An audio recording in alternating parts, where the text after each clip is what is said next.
There is a strange tragedy in our age. A man can summon the knowledge of civilizations from a glowing rectangle in his palm and yet forget the phone number of his own mother. We have mistaken access for intelligence, convenience for capability. Once memory was survival. A hunter remembered the forest because forgetting meant death. A poet remembered verses because words lived only in the mind. Now we outsource remembrance to machines and call it progress. But tell me, what happens when the signal disappears? When the battery dies? When the internet fails, when the algorithm no longer thinks for you, what remains? Because skill is not information.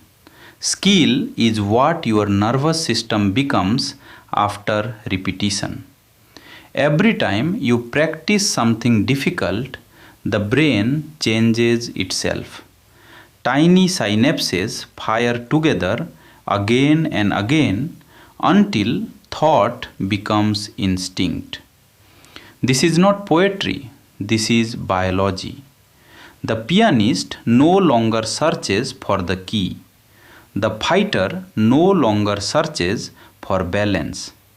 The craftsman no longer searches for precision. Their bodies remember.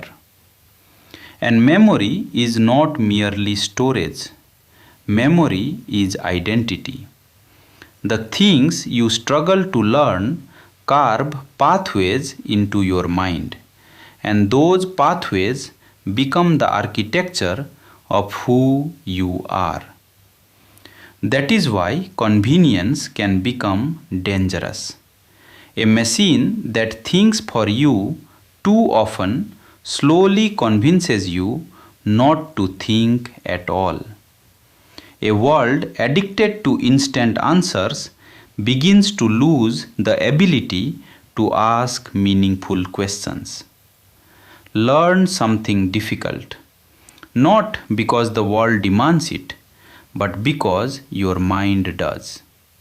Read without skipping. Memorize without relying on search. Practice until frustration becomes fluency. Let your brain suffer the beautiful pain of forming new connections.